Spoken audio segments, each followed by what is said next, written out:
never forget.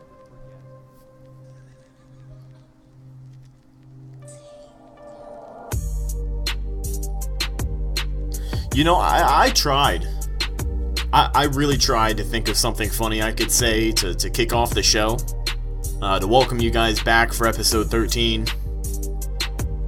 Something to set the mood. I tried, but I couldn't do it. I couldn't do it. It's so hard.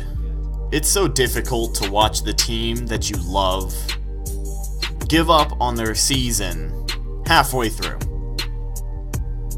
No urgency, no heart, no will, no desire, no effort, no fundamentals, no blocking, no tackling, no hustle, nothing. It's very disheartening. It's not even funny anymore.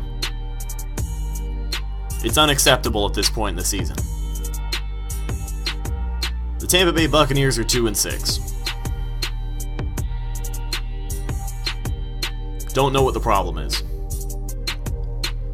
We're going to try and figure out the problem over the next 30-45 minutes, but what's going on, guys? Welcome back to a brand new episode of the Cannon Fire Podcast here on YouTube and iTunes for episode 13. I'm your host, Redicus. Evan is not here today, so we're going to be flying solo. And we're going to try and figure out what the hell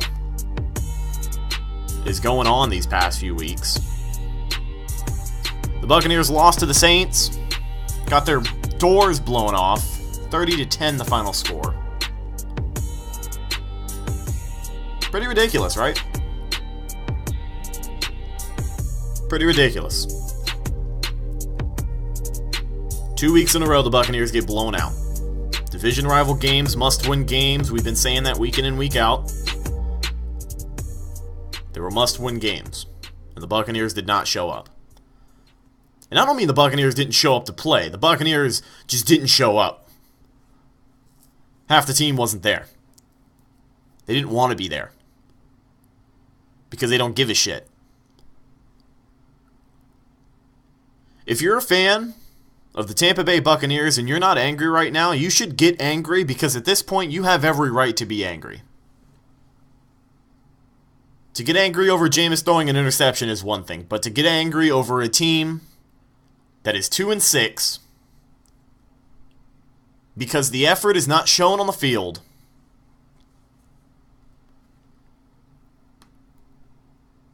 you're so entitled to being angry right now. You know, watching the game on Sunday, for the first time in a very long time while watching the Tampa Bay Buccaneers, I was speechless. Right about the time I got up and walked away from it the first time was the Brian Anger blocked punt. That blocked punt, man. Really the only thing good that happened Bucs related this week. I got a new office chair on my desk to do the show from. The only show I really do is about the Bucs, so that it all kind of connects, you know?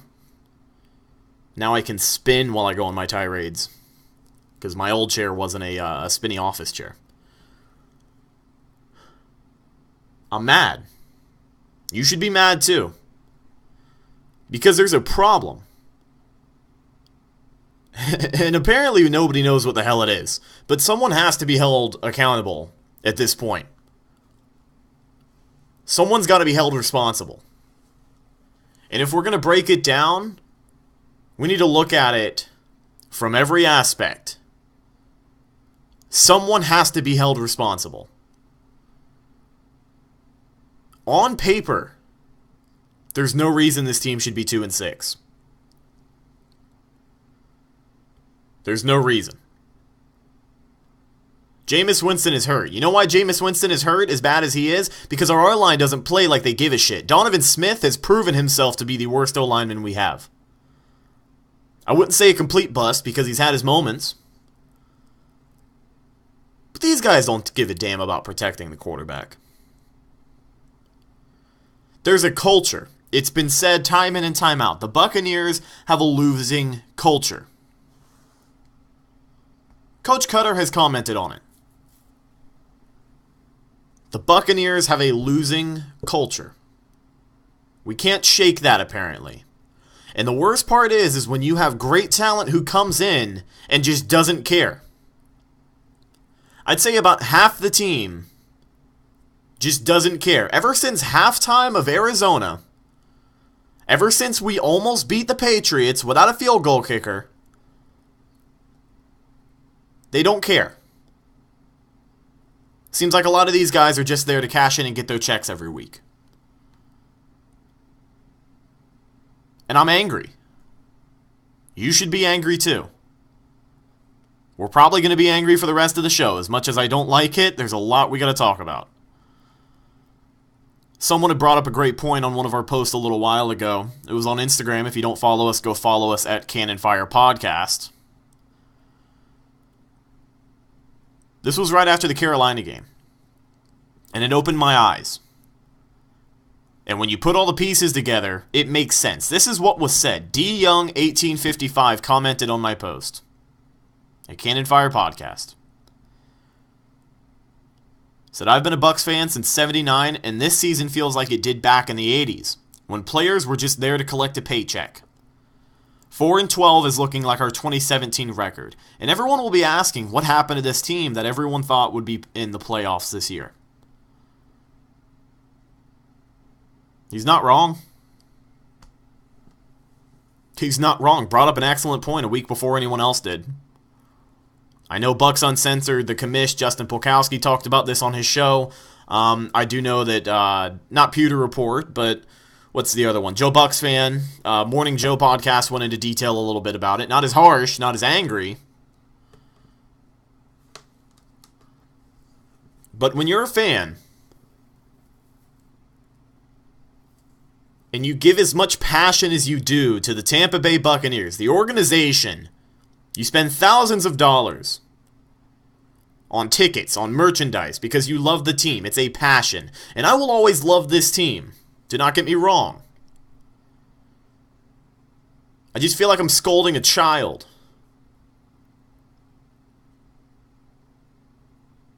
I'm angry. I'm upset. I'm disappointed. I'm let down. I'm hurt. This New Orleans loss, this one hurt. This one hurt.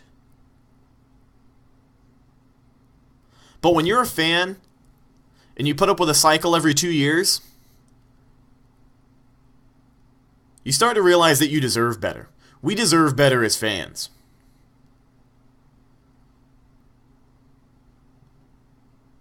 I'm going to tell you why losing out isn't your best option. We've got a lot of people looking forward, looking at the draft, and I'm going to shut that down right there. It's too early to look at the draft. You need to change something inside the locker room, inside One Buck Place, inside the organization. Don't know what it is, because nobody's taken the blame and nobody's pinpointed it. So we don't know what it is yet. I've never seen a team crumble so quickly. Never in my life. But let's take a look back and let's look at what could be the issue, as realistically as we can. We're going to jump into this. We'll talk about why losing out isn't our best option. I don't even want to do offensive and defensive MVP. Defensive MVP is Levante David. There really wasn't an offensive MVP.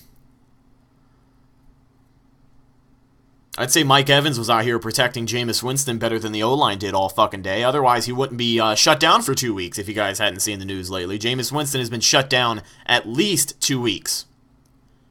We'll miss at least 2 games. Mike Evans was suspended 1 game, tried to appeal, it got upheld, so he will not play this Sunday against the Jets. That's okay. It's a 1-game suspension. But I'll tell you right now.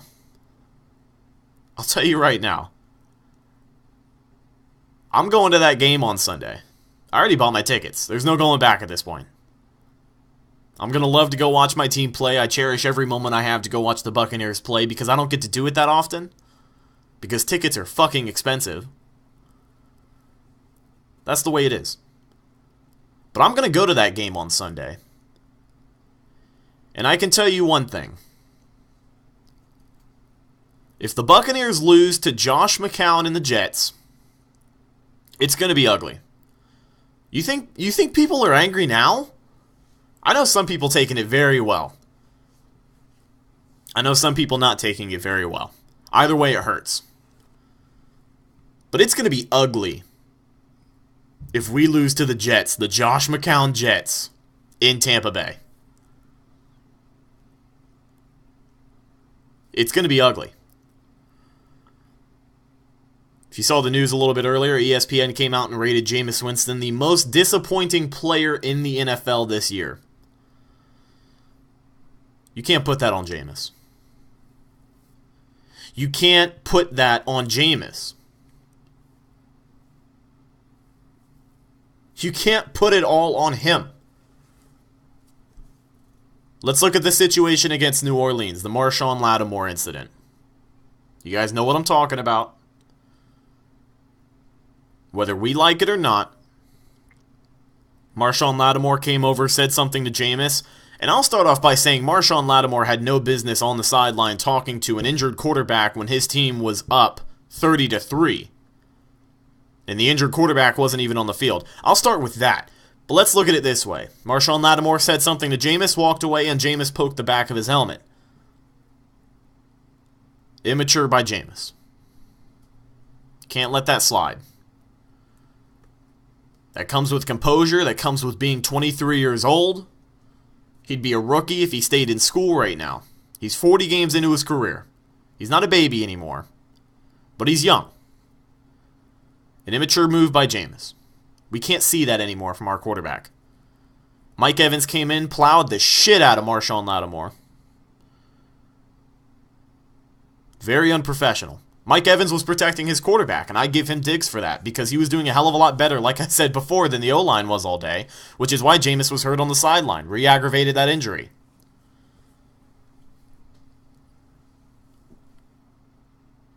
Mike Evans was defending his quarterback, but Mike Evans very well could have committed assault and battery on the field.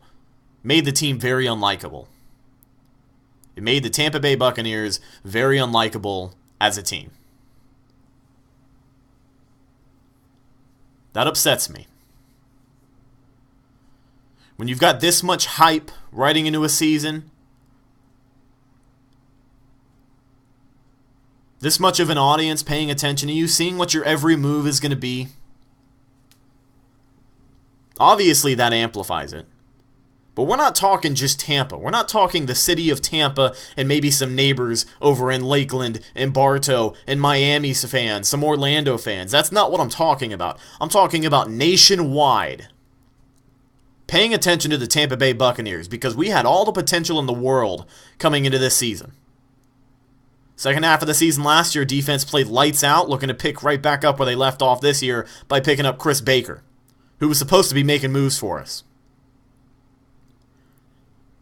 Picked up all-pro safety, Pro Bowl safety, Super Bowl champion safety TJ Ward, and he can't get off the bench behind Chris fucking Conti. I love Chris fucking Conti. He's been playing good football. He got a pick. He's been getting in there. He's been doing his job better than he normally has, but TJ Ward does it a hell of a lot better. TJ Ward was brought in for a reason, and that reason wasn't to sit behind Chris Conti. But when you step back and you look at this situation that the Buccaneers are in right now, 2-6, I'd say a good 35-40% has to do with the players. Other 60%, front office, coaches, anything else you can really point a finger at, that's it, man. It's a losing culture, and we haven't shaken that culture. There's something about it. Always let it get away from us. And this year, they've just given up. The Tampa Bay Buccaneers have given up as a team this year. Haven't gone into games ready to play. Don't play with the heart that they did last season. Someone made an excellent point, and I'm pretty sure it was also on Bucs Uncensored. I think it was a Bucs take. I don't remember the guy's name. Talent doesn't mean shit when you play with heart. And you can take that any way you want to. But with the talent that we have, if these guys were playing with heart right now, we'd be 6-1, 5-2.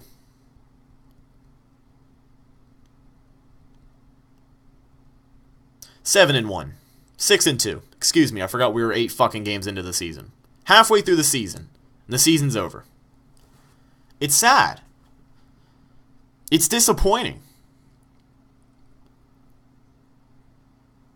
Last thing I'll say about Jameis before we jump into the team aspect. Talking about New Orleans, it was a stupid fucking decision to leave Jameis Winston in the game the last drive of the second half. There were 40 seconds left in the half. Jameis took 3 unnecessary hits. You know why? Because our O-line doesn't give a shit. He was in so much pain heading into the locker room. You could see it on his face. He's trying so hard. He's not perfect. We've gone over that before. But god damn it, if you sit here and say that he isn't trying, people talk about cutting him. People talk about him being a bust. People talk about him being a disappointment and being, one of the worst quarterbacks in recent memory. Wanting to start Fitz. People are putting this on Jameis. If I remember correctly, just last week, Jameis was the second youngest quarterback in NFL history to pass for over 10,000 yards. He must be doing fucking something right. Not just anybody passes for 10,000 yards. And that's saying a lot. Who was it? Was it Reggie Bush? Last year, Reggie Bush finished the season with like -6, -7 rushing yards. So if you were me, and you were anyone else who doesn't fucking play in the NFL, you finished with more rushing yards than Reggie Bush did last season. It's hard to go out there and get yards as a quarterback. 10,000 yards. In 2.5 seasons. People are ridiculous. Don't put this on Jameis. Looking at the team, like I said before, a point that's been brought up, guys aren't playing with heart. Guys are playing to get their checks. Guys are cashing out. And a lot of times, if you want to point fingers in particular, I'm not going to say any names, but you look at the veterans. Some of the veterans we have on this team have a me-first attitude. Have a let's get this money attitude. They're there to cash in. And it rubs off on the younger players. It makes us look bad. It presents a bad football team who doesn't show up to play every Sunday. We're halfway through the season. We're 2-6. Our starting quarterback probably should be sat for the rest of the season, if it were up to me, but it's not up to me. We're halfway through the season. No bye week. Still have 8 games left to play. We've got the Packers in Lambeau in December, given they have a backup quarterback, but he's doing A-okay. Just lost to the Lions. But he's doing enough. He's doing what he can.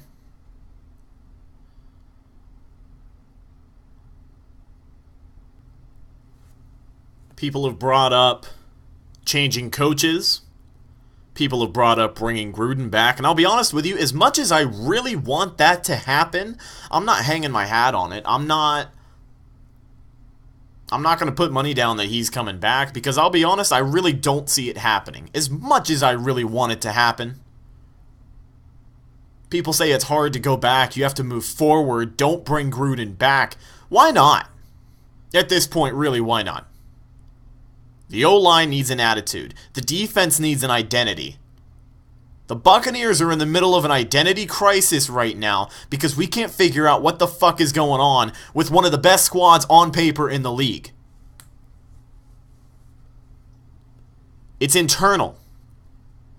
Whether it's the locker room, whether it's the front office, whether it's the coaches, whether it's management, whether it's the owners. You can't exactly say that it's the owners. If the owners didn't care, they wouldn't fire coaches every 2 years and pay coaches not to coach here. It would be different if they didn't care. People like to bring up the counter argument, you can't build a team by firing coaches every year. Why the hell not? Let's look at this realistically for a second. Let's compare this to a real-world example. If you had a store, a clothing store, and you brought in a store manager who had a great resume, he got there and was shitty, wouldn't the higher-ups, wouldn't corporate want to get rid of him and move on and find someone better? Why keep him there if he's shitty? If you do a bad job and you're not making sales, how's it going to get better? Try something new. Cutter's been given his chance, and I like Dirk Cutter. I'm not clamoring to fire Dirk Cutter. I really believe that he is the coach for this team, but I don't believe that he's going to be able to turn it around the second half of the season. And that goes into the conversation that we were going to have about losing out. Losing out is not a good option for us right now. If we lose out, we get a draft pick, but what the fuck is that going to do for us? Pulowski said it best on Bucs Uncensored. You're going to bring in new talent and you're going to ruin them by putting them in a locker room filled with a losing culture. Figure it out. Someone can fix this. Look at Tom Coughlin for the Jaguars. He came in not as a coach, not as a GM, but someone to help make decisions. Because he knows how to make decisions. You look at Leonard Fournette. Now, Tom Coughlin is a bare-bones guy. Tom Coughlin was a great coach. Tom Coughlin won 2 Super Bowls in New York. Did great things in Jacksonville before he came back. Tom Coughlin is no nonsense. Tom Coughlin got hired to Jacksonville just recently. Jacksonville drafted Leonard Fournette. Leonard Fournette acted up off the field. I believe he didn't show up to a team meeting or a team practice. He didn't play. Tom Coughlin doesn't give a shit who you are. You don't bring that don't care attitude into an organization that's trying to turn itself around and win. The Buccaneers have players that don't care. Now, if Tom Coughlin was in this situation for the Tampa Bay Buccaneers, do you think Doug Martin would be on the team right now? Hit with a suspension? PED, drug abuse? You think Doug Martin would be a Buccaneer? Let's be honest here. I love Doug Martin. He's a great guy. I've met him twice. Talked to him a couple of times. I'm not going to say we're best friends, but he's a good guy. And he runs his ass off out there when he can. Wasn't able to produce against New Orleans. Peyton Barber came out and had a hell of a run for a little bit. I think Barber should start next week. I doubted Peyton Barber. I take that back now. Can solemnly say that I take that back. But bringing in someone to make decisions and help out, someone with experience, someone who's been around and knows what it's like to win in an organization, to build the culture, to set the tone, to take the weight off of some people's shoulders. You have to change the culture. You have to fix it from within before you focus on talent. We have all the talent in the world right now. Not enough to get it done. Can't blame the players.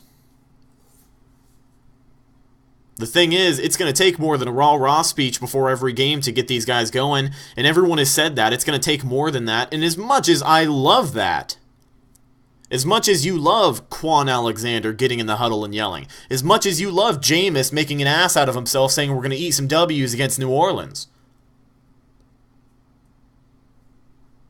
I can guarantee you, if the Buccaneers did not go out and lose 30-10, If the Buccaneers beat the Saints 30-10, nobody would remember that eating W's comment. Nobody at all. Now the whole league is laughing at Jameis Winston. You can't say he's not trying. You really can't. Make some mistakes. Said it before, I'll say it again. He's not perfect. He's made some mistakes. But he's trying. He went down in Arizona. You saw how nervous he was, how concerned he was. He wanted to get back into the game. He didn't want to be hurt. He was terrified. You saw when he went down against New Orleans right before the half. He ran into the locker room. He was so upset. I'm not just saying it to kiss his ass, but he's probably the most emotional player we have on this team. We need leaders on this team. Levante David could be a great leader. He's not a very vocal leader, but he could lead by example. You look at the Super Bowl team. You look at Warren Sapp and Derek Brooks. Those guys were leaders. They led in very different fashions. Warren Sapp was an asshole his whole career, but he was a leader. Derek Brooks was a leader. They set the tone for a Super Bowl defense. They made the culture great for that team. But they brought an attitude to it as well. They made sure that everyone was ready to bust ass every week and prove themselves as a great team. And they did. They won a Super Bowl. Only Super Bowl in franchise history. Hang on to that as long as we can until we get another one. And we will. Hopefully before I fucking die. But I'm only 18, so hopefully we'll get one. You need leaders on the team. People talk about Gerald McCoy being a leader, and someone else did bring this up. I'm kind of grabbing points from everywhere because everyone's pissed off at the same time. Someone else brought this up. Gerald McCoy. He's kind of a leader. Yeah. He's made himself into one, but he wasn't bred to be a leader. He was drafted by the Bucs, and then they threw a captain's patch on him and said, "You're going to lead this defense." As a rookie, he went in there with a captain's patch, and they said, "You're going to be the guy." And that's how he became the guy. As charming as he is, as much of a sunflower as Gerald McCoy is, love him to death. But he wasn't bred to be a leader. Something to look at is Hardy Nickerson. Hardy Nickerson was brought in as a veteran to the team.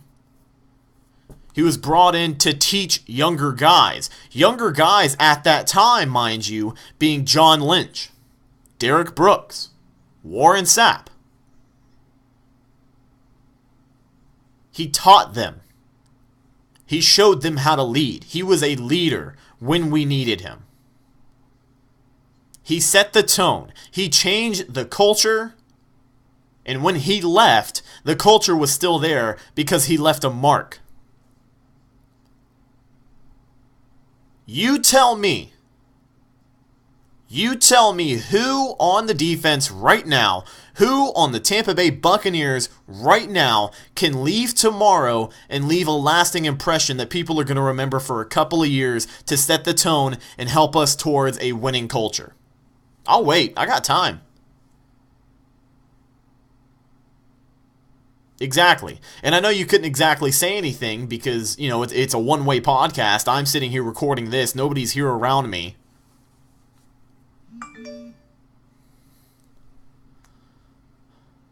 But it makes people mad. It makes us mad. Need to find out what the problem is. Need leaders on this team. There's something going on. And we don't know what it is 100%. We don't know what the problem is. But it's got to be fixed from within. It's got to be fixed from within. Don't want to lose out the rest of the year because half the team and even the staff, these guys are pretty much playing for their jobs at this point. People talk about losing out and looking for the draft. What good is that going to do if you want Dirk Cutter to stay here? If the Buccaneers lose out, Dirk Cutter's gone. As much as I love him. Love Dirk Cutter. Think he's the head coach for this team. But if you want us to look forward to the draft and shoot for a high draft pick, then Cutter's gone. Mike Smith will probably be right behind him. Keep in mind, this is the same Mike Smith that we all got excited about when he re-signed on an extension in January. The defense was lights out last year. For the most part, second half of the season. It's inconsistency, and it's not 100% the players. But back to, like I said before, half the team doesn't care. They don't care. And it makes a bad situation. A very disheartening, upsetting situation for our Tampa Bay Buccaneers. An awesome quote. Well, one of the best quotes that I took from Bucs Uncensored this week. And something that'll set the tone. I'll let you guys sit on it.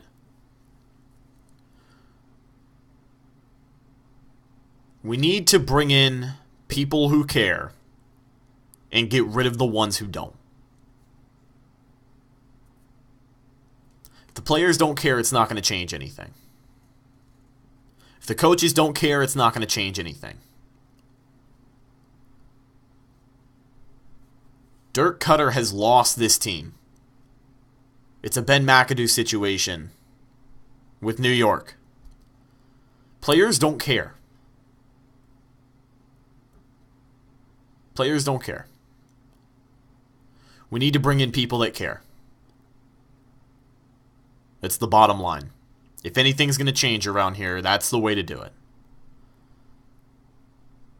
I love this team so much. Don't let me sit here and make you think that I hate the team, that I'm mad at the team, that I'm jumping ship. You guys already know, it's been said before, that's not ever going to happen. I'm already too far deep into it. If you could see my room right now, actually right up above me, literally like a couple feet from my head, is it's the 10th anniversary Super Bowl champs flag they gave out at Raymond James a couple years ago. I think it was season opener. Jesus. They gave it out at Raymond James. I got a 30 seasons Bucs patch from 2005 up on my wall. My mini helmet, my Bucs hats, my other Bucs flag at the other side of the room, my Bucs pennant. A fold-out picture of all the Bucs cheerleaders signed by some of them. Because who doesn't like cheerleaders? Come on. Should just make a podcast where we talk about the cheerleaders every week.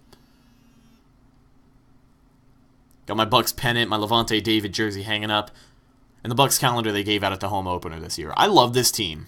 I'm in too deep to go back. But god damn it, man. We don't deserve this.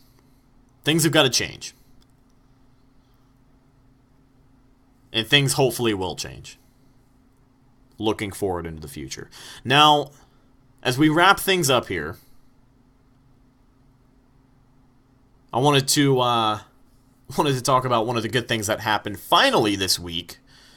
As we change our tone a little bit here, I'm kind of lightening up because I get excited thinking about it. We ran the end around with Deshaun Jackson, and if you guys have been listening to the show, I've talked about that every week. I said I was going to talk about it every week until the Bucs did it, and they did it. Somebody listened to the show. Against New Orleans, the Buccaneers ran the end around with Deshaun Jackson towards the left side of the field, picked up 8 yards, nearly a first down. Could have picked up more. Deshaun Jackson's the type of guy to make a move. He really just didn't have a hole. The hole kind of closed pretty quickly on the play. But regardless, he picked up 8 yards because nobody saw it coming with Deshaun Jackson. I'm telling you guys, he is what we need to run that play. And if they're going to take us seriously, run the play a little more with Fitz. Fitz is going to be starting this week. Also, Ryan Griffin, our backup quarterback, was finally activated this week. He's going to be playing backup to Ryan Fitzpatrick. I hope we see a little bit of him in the fourth quarter. If you guys didn't know, he did go down. I'm not sure if it was first preseason or second preseason game. I think it was the Bengals game he went down with an injury. Played a little bit of that game. Played against Jacksonville. Ryan Griffin is a solid backup. A lot of people saying to start him over Fitz. I don't see it from the veteran aspect.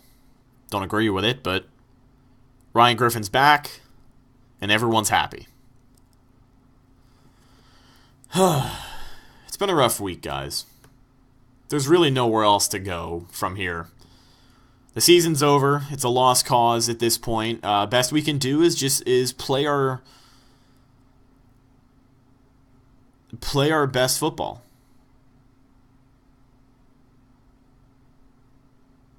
I mean, play the best we can.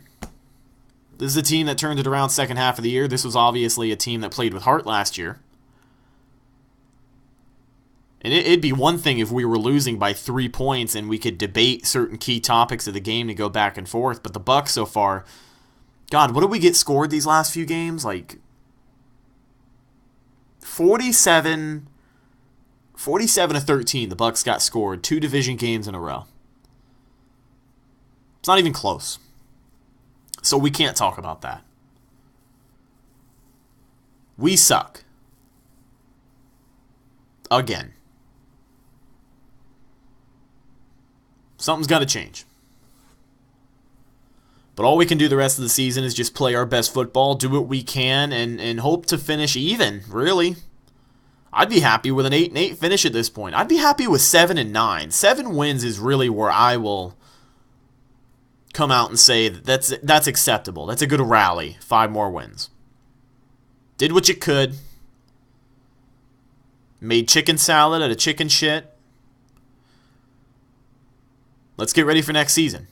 Let's figure out what the problem is. On a side note, though, if Gruden came back, I'd totally be here for it, man. I'd totally be here for it. Gruden came back, it'd be absolutely thrilling. But not a lot of good things to talk about against New Orleans, except for the Deshaun Jackson end around. Gruden might be coming back. I'd like him to come back.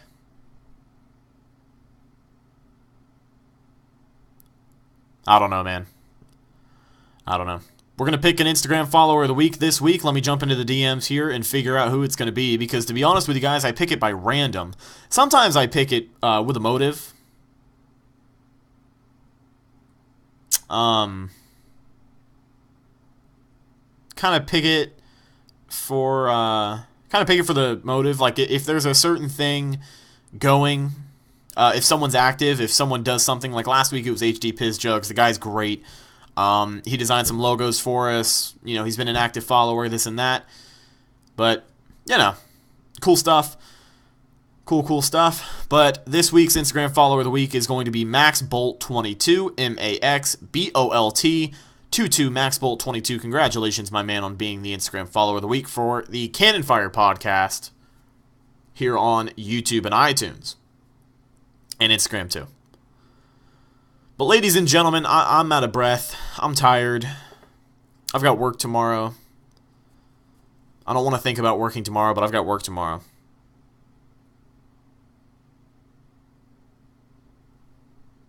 So, let's get this puppy under wraps. Ladies and gentlemen, thank you so much for listening to episode 13 of the Cannon Fire podcast. If you haven't already, make sure you subscribe to us on YouTube and iTunes. Also, if you haven't, make sure you leave a 5-star rating on iTunes. It costs you nothing and means the world to myself and my co-host, Evan.